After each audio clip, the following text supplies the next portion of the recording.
So at this point, we have all of our first floor beams in. So now let's take a look at adding in our second floor beams. For this, we will want to make sure we have sheet S2 open. So go ahead and get that open, and I'll give you a couple minutes.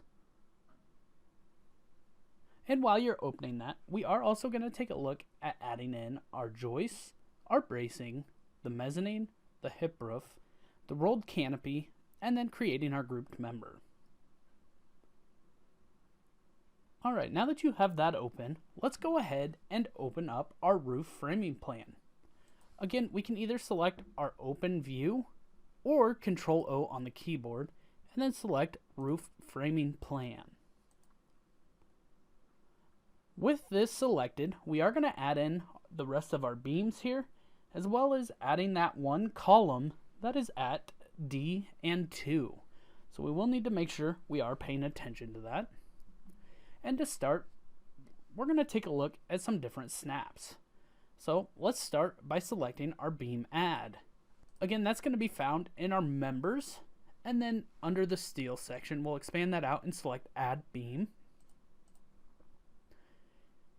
And we're going to look at the first one from A1 to A2, and that is a W21 by 44.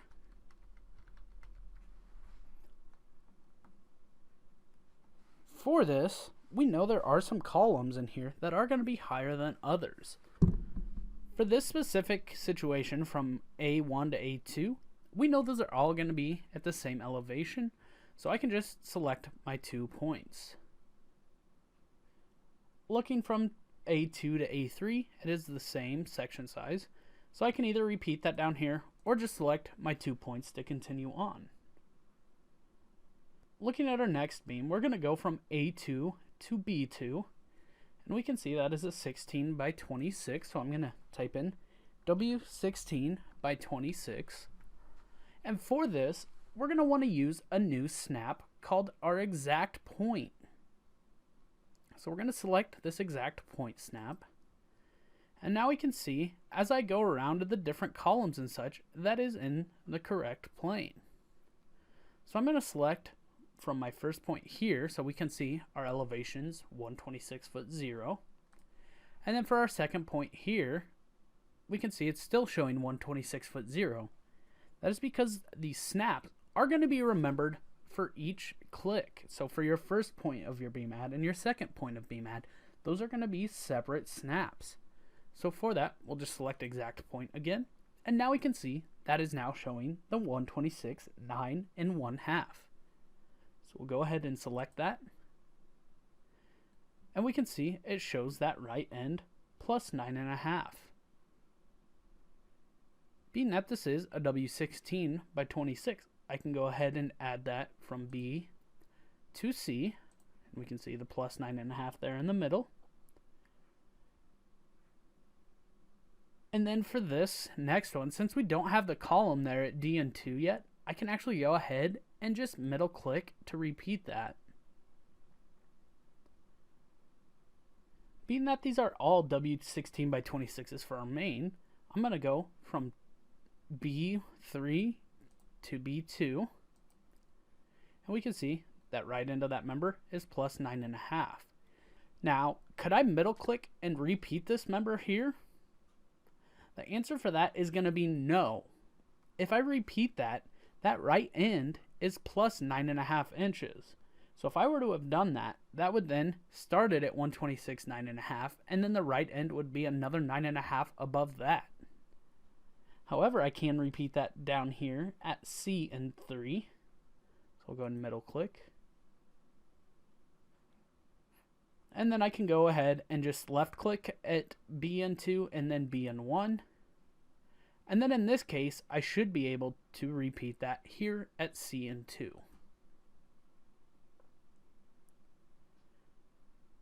Now, being I don't have my column in here, I can still go in and add in my members from D2 to D1 because the right end of this beam is plus 9 1/2. So the exact point doesn't just snap to the column exact point, it will also snap to the beams or any member's exact point. So I can go ahead and locate this member here, but we just need to change that section size to a W18 by 40. And then in this case, I'll single select here and then single select there. And being that this is an 18 by 40 as well, I can go from right to left or left to right. It doesn't matter in this case. Is our W18 by 35s. So go W18 by 35. And I can go left to right. And then I can repeat that here. The last member that we're going to look at right now is our W8 by 21. So we're going to change this to a W8 by 21. And I'm going to go from B to C.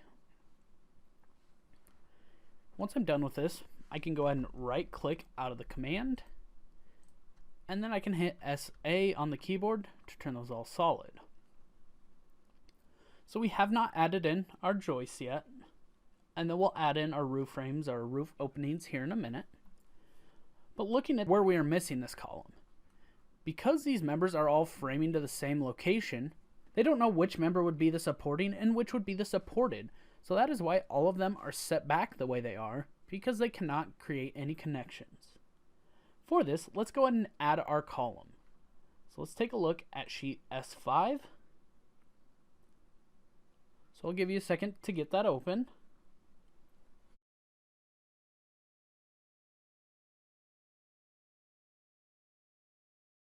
Alright, and now let's go ahead and do our column add.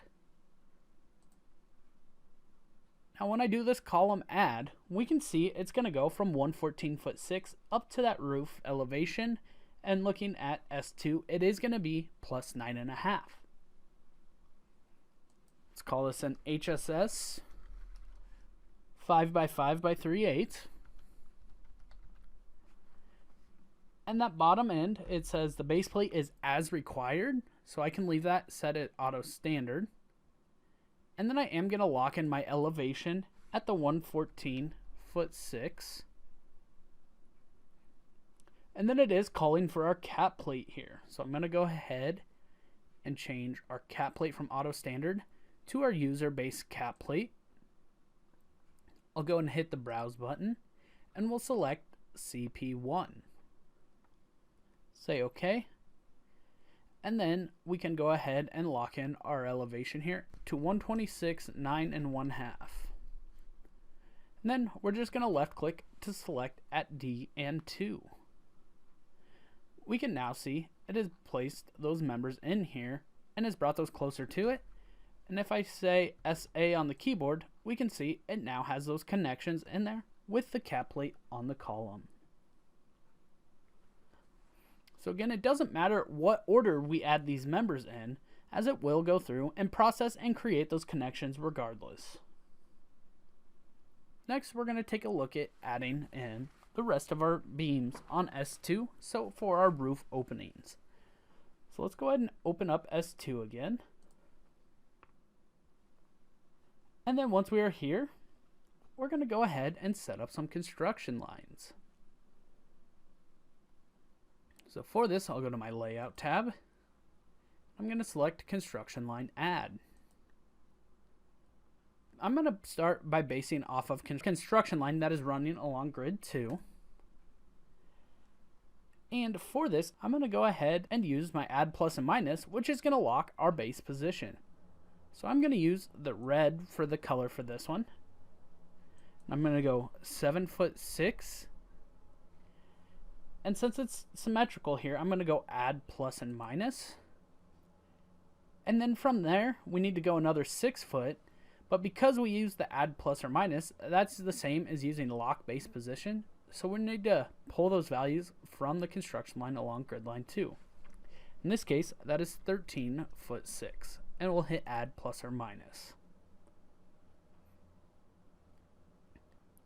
Once you have those in there, we'll hit exit. And then we're still in the command, so we're going to base it off of the construction line on grid line B.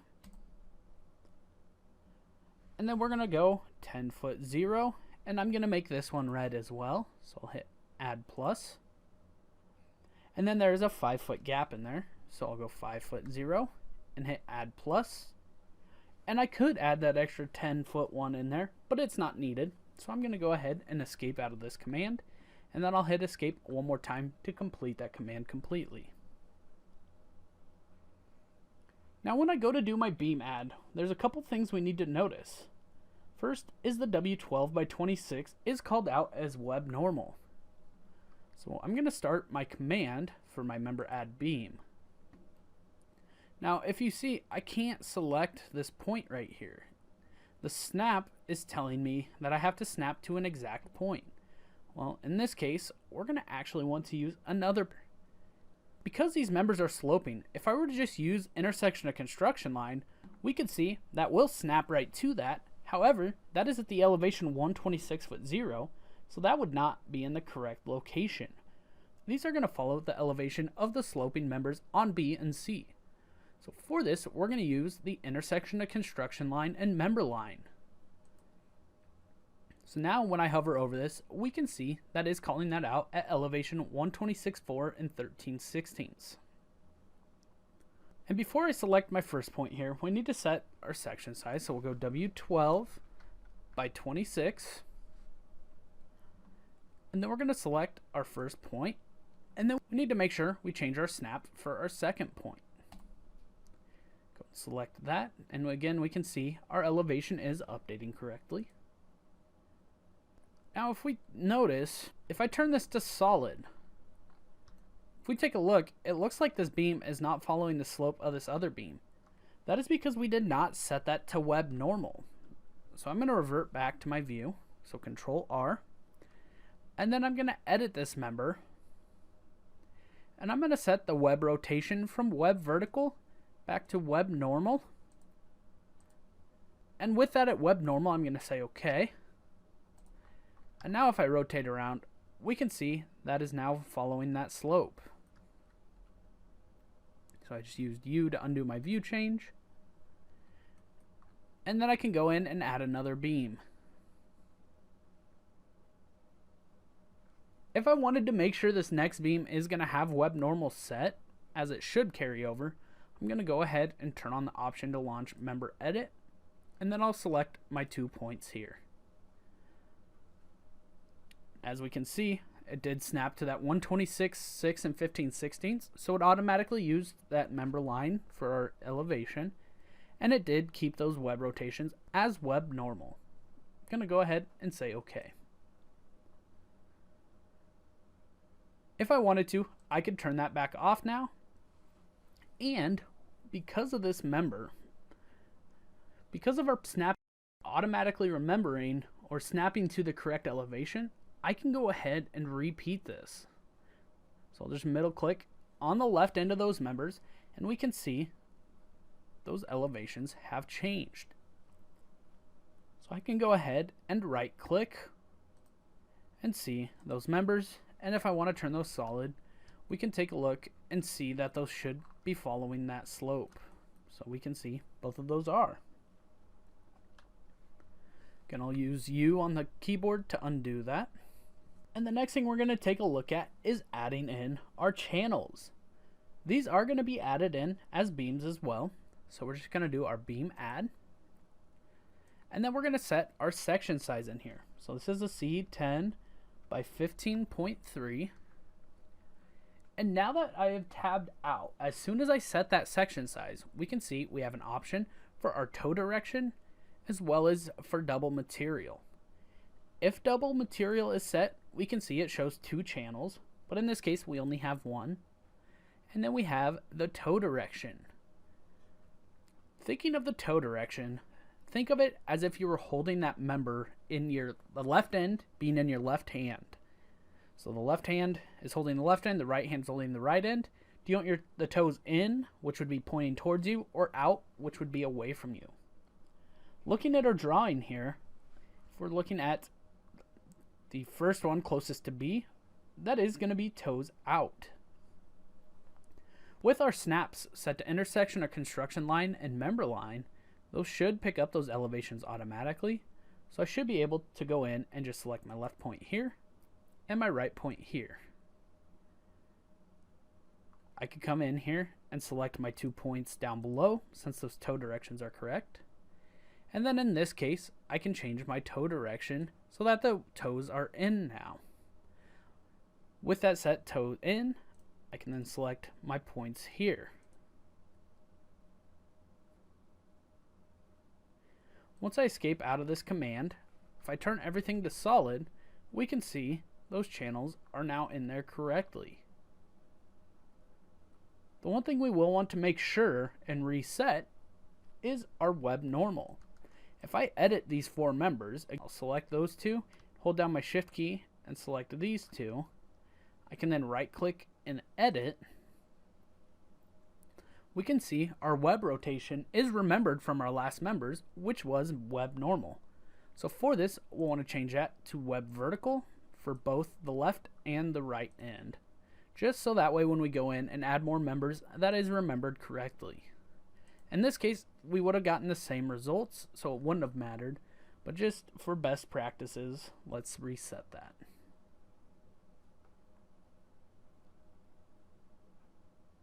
The next thing we're going to take a look at is adding our joists. So we can see in this drawing, we have 3 joists that are all 24 K4s. To add a joist, it's just going to be like any other member. Go to the members, and then in the steel section, we can drop this down and select add joist. And then we do have some different options here. The elevations are based on the bearing elevation of the joist by default. If I wanted to, I do have an option to toggle on my input by top of joist elevation. For this, let's do that as we're going to add these based on the top of steel. So I'm going to check this on. And now we can see it says our top of joist elevation is at 126.0. So for this, want to leave that checked on. And then we're going to go ahead and select our first point at A and 1. And then before we select our next point at B and 1, we need to turn our modifier back on for our input by top of joist elevation. Select that at B and 1. And just like our beam edit windows, we have the section size, the sequence, the shapes, the rotations, and then our panel display methods. For right now, we're just going to go ahead and set that to a 24K4 and say OK. If we can't see that edit window or the OK button, we just need to drag this window up a little bit and then we can see OK.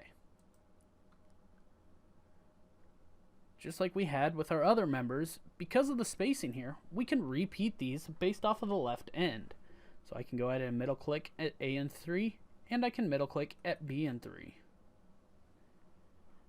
If I right click and hit SA on the keyboard to turn these all solid, we can now see my joists are in there, and we can see it has created those joists just as a 3D representation, but it does add in our materials, including our seats and any stability plates we would need.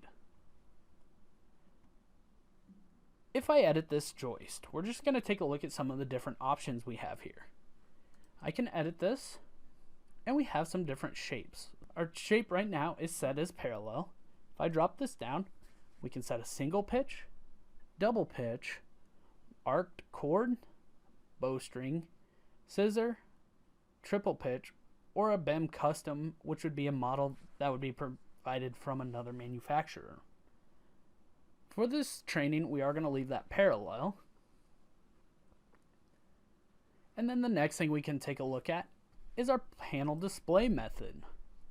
The panel display method right now is set automatic, meaning it's going to follow whatever is in our setup. If I drop this down, I can set that to reserved, and that's exactly what we're seeing. It is in a reserved state currently. If I selected manufacturer pre-configure, well, we didn't select a manufacturer when we created this. It says manufacturer has not provided any panel configurations, so a reserved will be generated. However, if I go to the user pre-configured, that enables my user pre-configured panel information. With that, I can specify my panel width, our number of panels, panel point spacing, and then our panel member material. If I drop that down, I have the option to specify angle, channel, round bar, and then the configuration depending on the material I'm using. If I say OK for right now, again, that warning from when we changed that to the manufacturer pre-configured, but we can see that's in there as a bar joist. If I wanted to, I can edit that and change our material type. So maybe I wanted that to be an angle. SDS2 by default will not detail the joists out. So this is mainly in here just for a 3D representation. Inside of our member edit window, we do have some different options in here, like setting our top of joist elevation. We could make a change there. We can change our bearing shoe depth, which right now it's set automatic, so it's pulling that information out of our shapes file. And then our input elevation. We can specify a shoe length, the shoe pitch, and then our connection type. Our connection type, we have a user defined, plain end, a bearing, seated, or a flush frame shear. The flush frame shear will only work for Volcraft joists. If we had this set as a seated connection, we could then go into our connection specifications and specify our seated material, whether that's a plate, an unstiffened angle, a stiffened angled, or a T. If extend bottom chord is checked, you can then specify the type of material for your stabilizing material. You have an option for plate, angle, or no material. In a little bit, we'll take a look at some more options we have with our joists. For right now, I'm going to hit cancel here as I'm not going to make any changes.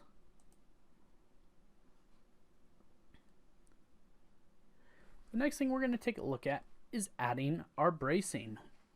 For this, we will need sheet S1, S3. So go ahead and open those sheets.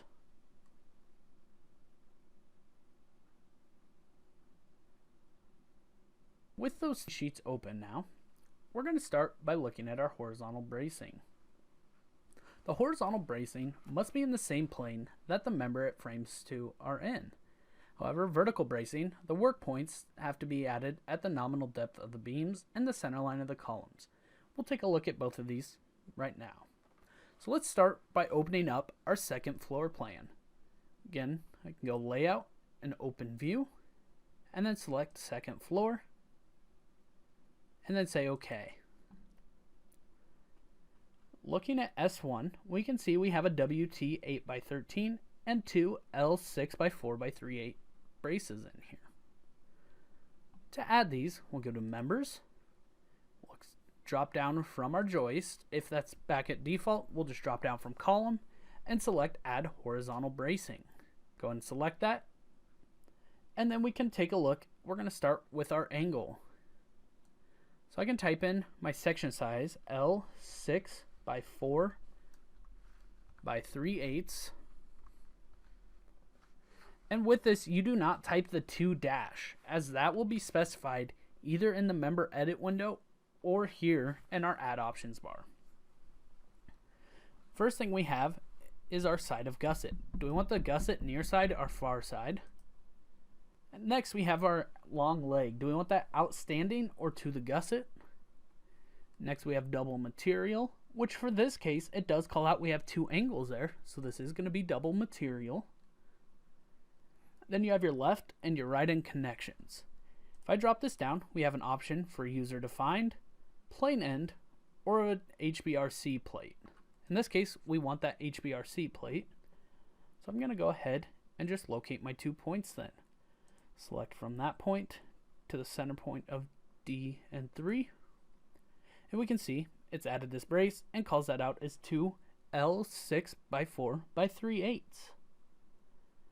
Next, we're going to take a look at adding our WT 8x13. So I'm going to start by setting my section size, so WT 8x13. I'll hit my tab. Now you can see it grayed out those that do not apply. We still have the option for side of gusset, near side or far side, and then the left and right end connection information. In this case, we can see that it is set 3 inches down.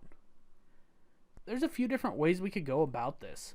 I could come in here and set my Z distance and type in -3, And then when I go to add this, we can see that is now snapping to 114'3". So I could select my 2 points there. Or what I'm going to do is I canceled out of the command. I'm going to go back to my layout. And then inside of here, we're going to use our relative depth. So when I select that, I can then specify how much I want to change my view depth by. In this case, I want to go into my depth. So I'll go -3. And I'll say OK. We can now see our elevation here at the bottom is shown as 114'3". In this case, I'm going to go ahead and add in our brace. So I'll go members and our horizontal brace add. Again, because I didn't add that member, I need to reset my section size, which is WT 8x13. And then I can select my 2 points here.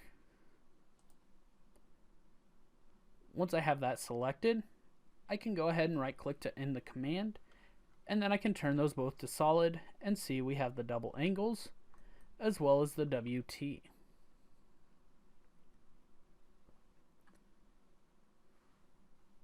Next, we're going to take a look at adding in our vertical braces. For this, let's open up sheet S3. If we take a look at our first section here, we can see it's referencing elevation grid 3. For this, let's go layout, open view, and select view number 3 or grid 3, or we can just double click on the grid bubble 3 as long as our selection filter here at the bottom is set to default. So I'll just double click on that grid bubble, and now we can see our view matches exactly like the erection view does in our drawing. First, we're going to start by adding our angle braces that are in the bottom left bay. For this, we need to set up some construction lines. When we are adding our vertical braces, our work points are going to be at the half nominal depth of our beams, and then the center lines are going to be to the center of the columns. So we need to set up a construction line at that half nominal depth, which of an 18-inch beam is going to be 9 inches down. For this, let's do construction line add. And then for our snap, we need to make sure we select base member line. Then we can select the W18x40 and go down 9 inches. So I can either type in 9 here and go add minus, or -9 and enter either way. Go ahead and hit the exit button. And then I can switch to my different snap, and I'm going to use the intersection of construction line to add in some more points. So I'll go intersection of construction line. We're going to go from this intersection where that 9 inches down is at A down to B and our base plate or our AB plan. So for this, I'm going to select my other snap to be my intersection of construction line, so that way we don't happen to grab the wrong point. So I'll zoom in and select that. And then we're going to do the same going the opposite direction to create the X. So I'll go from this point down. And I could zoom in to confirm that went to the correct location. Next, we could go in and add in our next one. And I'm going to change to my base construction line. And for this one, I'm just going to go off of this construction line at B. And I'm going to go over 12'6" and hit add. We could go in and add in construction lines at an angle, but because these are just intersecting at that point, we don't need that. Hit exit, and then the same off of grid line C. We'll go 12.6 or 12'6" and add. Now we do also need to add one from there 6 foot over, so I'll select that construction line again and just go 6'0". And then we'll go ahead and add in our last one from our roof framing plan down 9 inches. So again, I'll go -9 and hit enter. And now we have all of our construction lines in here. When we are adding our angle braces, so like our cross bracing down in that lower left hand bay, these are going to be 3 separate vertical braces. Let's go to our members page, and then inside of here we're going to select vertical brace. Going to start by setting our section size. So in this case it's an L 6 by 4 by 3/8.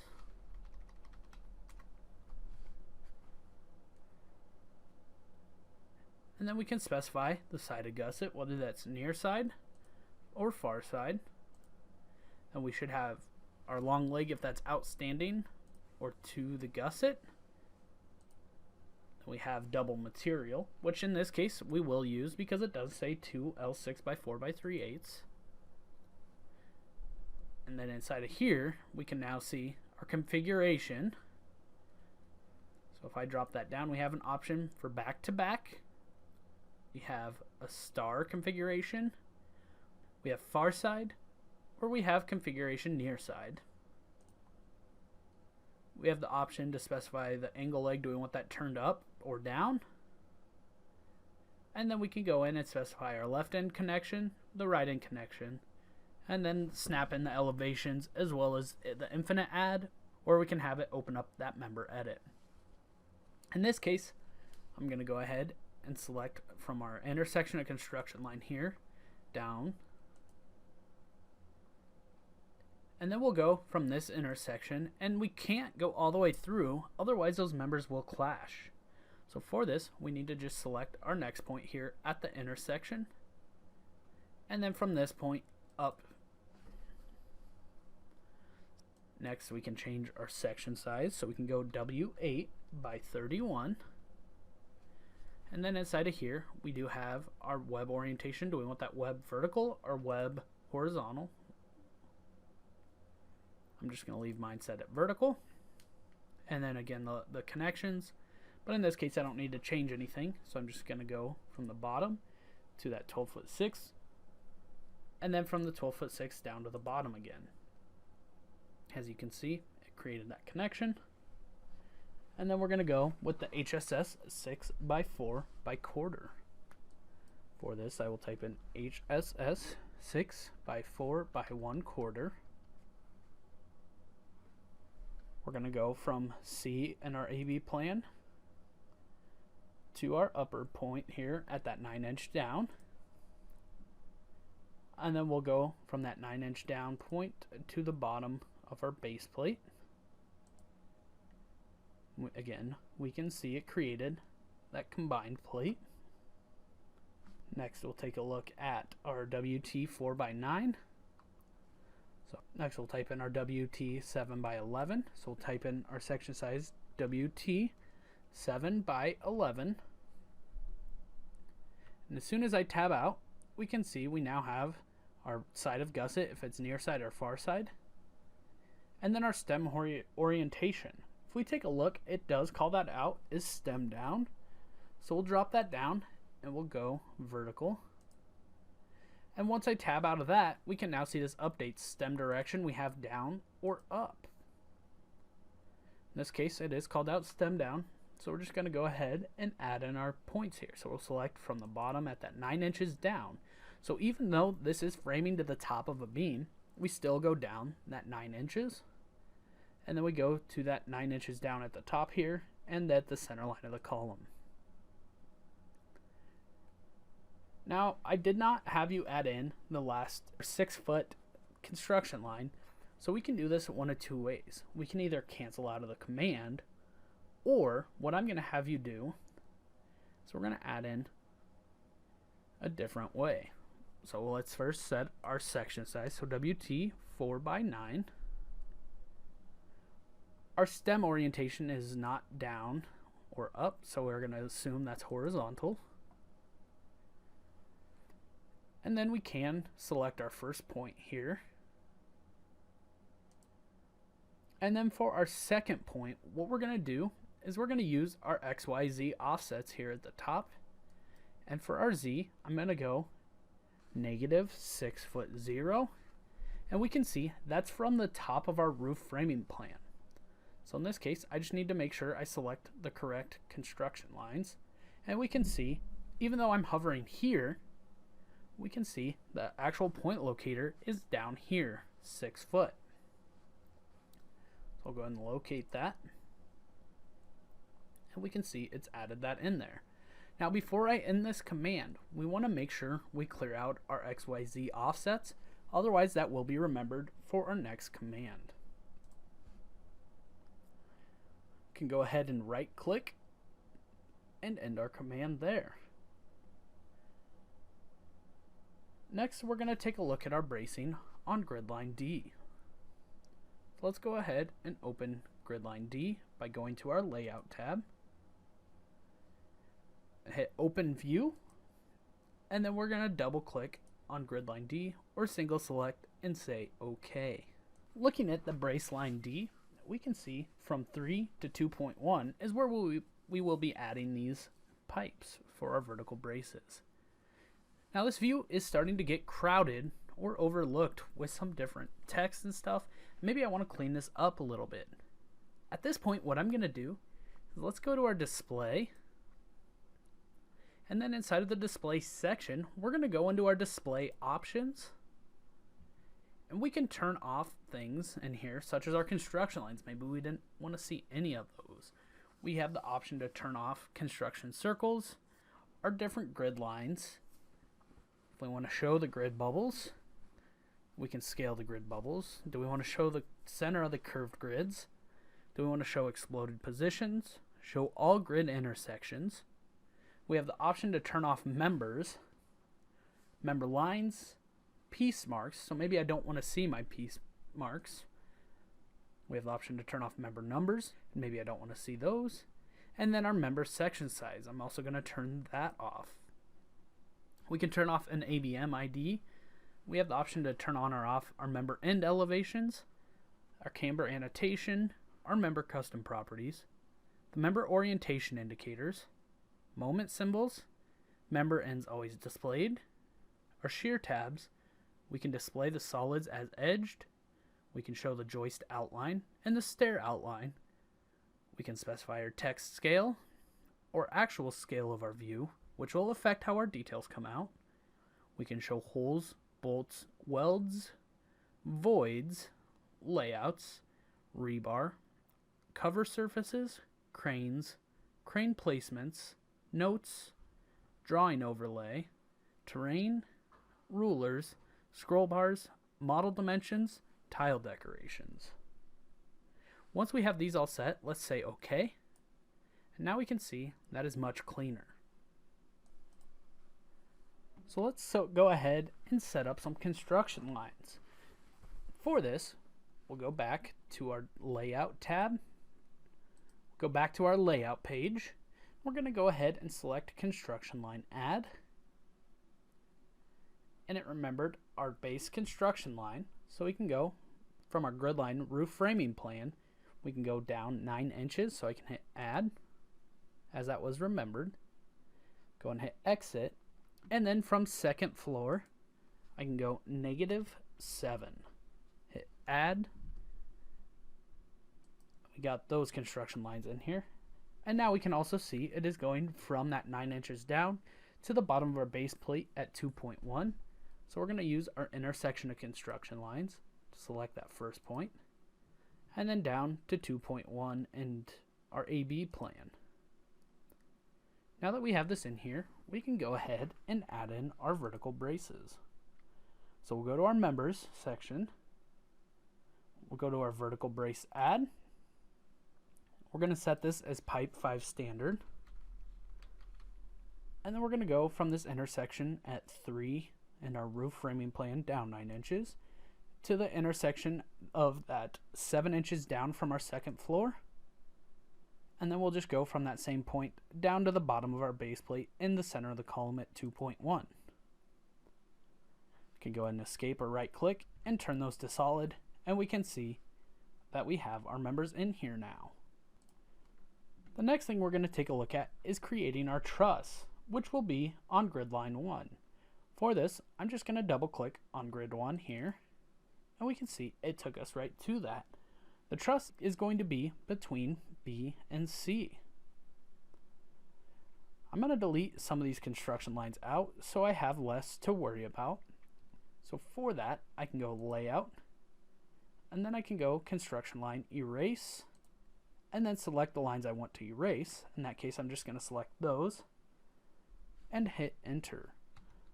So again, that's under our layout and then the construction line erase icon. Then you just window the ones that you don't want, or you can hold down your shift key and select them one at a time and then hit enter. From this point, we're going to go construction line add, and I'm going to use the base construction line. We're going to select the grid line B construction line, and we're going to go over 4 foot 2. We can repeat this 5 times. So we'll type in a repeat factor of 5 and add. Go and hit escape. And because this is an 8-inch beam, we can't see it here, but we do see that in the drawing. I can base off of this roof framing construction line, and we'll go down 4 inches, so -4, and hit enter. And then from there, we go down 3 foot 5. And that's going to be to the center, or that 3 inches down for our beam. When we add in members or our beams, remember we're always adding those at the top of steel. So in this case, instead of going down that extra 3 inches it calls out, we're actually going to go up 3 inches. So we'll just do a +3 and hit add. So looking at our drawing here, we're at the 3 inch mark, which is down at the half nominal depth, and we'll just go +3 inches to get us to the correct top of steel. Go and hit escape, and escape one more time, and now we can add in our beam and our vertical bracing. For this, we'll go to members, then I'll drop down and select my add beam, and this is a W6 by 15. W6 by 15, and this is our top point here. In this case, maybe I want to use intersection of construction lines as my snap, so I'll go intersection of construction lines, select that. Remember, I need to do the same for my second snap as well, and then we'll select over here. Beam has now been added. I'll go and right click, and we're going to take a look at adding our vertical braces.